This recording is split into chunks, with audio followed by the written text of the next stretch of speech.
Ito ay isang kwento patungkol sa tatlong sales representative na naghahangad makuha ang posisyon na sales manager.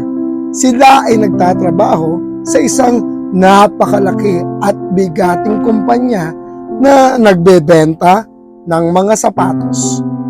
Isang araw, nagpasya ang kasalukuyang sales manager na magretiro na sa nasabing kumpanya. Dahil na rin sa kanyang katandaan, kagustuhan na magpahinga na at makapiling na ang kanyang pamilya. Kinaumagahan, pagkatapos malaman ang kanyang pagbibitiw at makatanggap ng resignation letter, pinatawag ng presidente ng kumpanya sila Ellie, Brian at Alan, ang tatlong sales representative na pinaniniwala ang may angking kakayahan para pumalit at maging bagong sales manager. Tuwang-tuwa ang tatlo, lalong-lalo na si Alan, isang napakabait, napakasipag at napakaresponsabling empleyado. At higit sa lahat, isang mapagmahal na anak. Siya ang pinakabago at pinakabata sa tatlo. Hangad niya ang promotion na ito dahil napakalaki din naman ang salary increase na bigay nito. Magagamit niya kasi ito para sa panggastos sa gamot ng kanyang itay na na-stroke, isang buwan na ang nakakalipas. Habang naghihintay, nag-isip ang presidente ng isang pagsubok sa tatlong ito para malaman kung sino ang karapat-dapat sa kanilang tatlo sa nasabing promotion. Walang kaalam-alam ang tatlo na ito ang kanyang magiging basihan sa kanyang pagpili.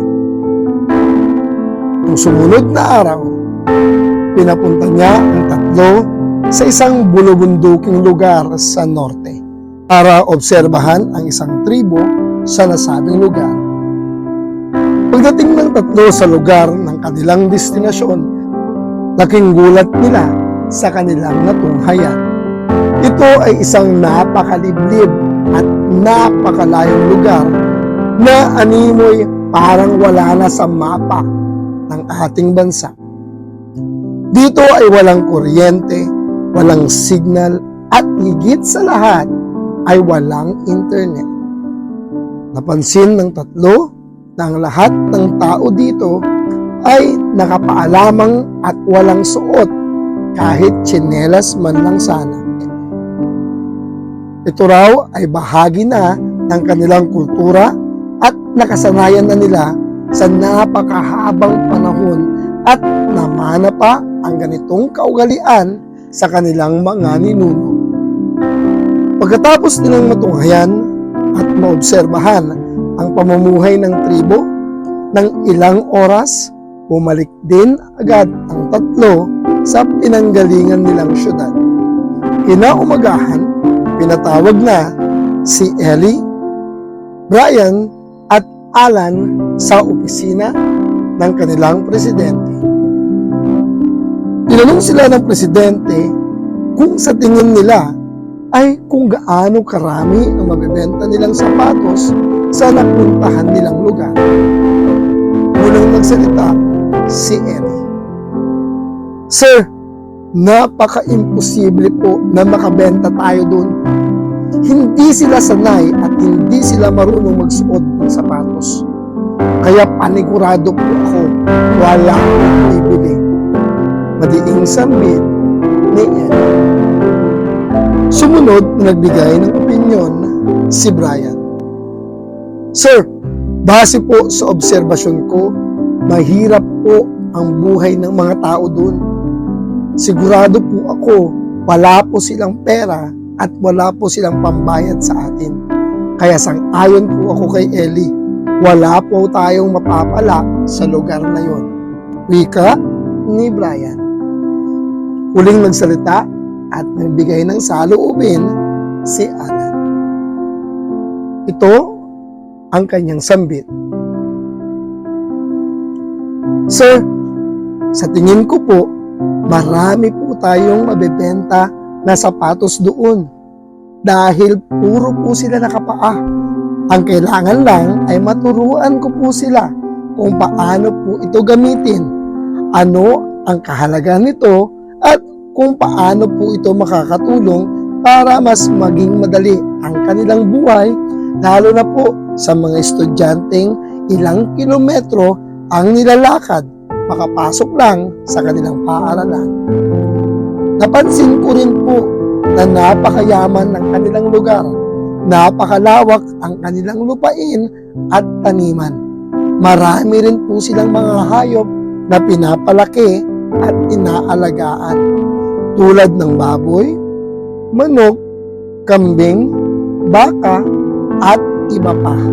Kaya kung makakapagbigay po tayo ng komportableng buhay sa kanila sa pamamagitan ng pagsuot nila ng sapatos, ay panigurado po ako na isa po ito sa mga posible nilang gamitin para makabili ng produkto po natin. Magandang opportunity po ito sa kumpanya, sir. Marami po tayong mabibenta doon. Kailangan lang po natin silang turuan maghirap sa umpisa at magbuhos ng oras. Namangha ang presidente kay Alan sa kung paano niya tignan ang sitwasyon at kung paano niya niresolve ang problema ng tribo. Dahil dito, nagpasya ang kumpanya at presidente na si Alan ang ipopromote bilang sales manager. Mga kaasenso, sa buhay, nakadepende ang bawat sitwasyon sa kung paano mo ito tingnan.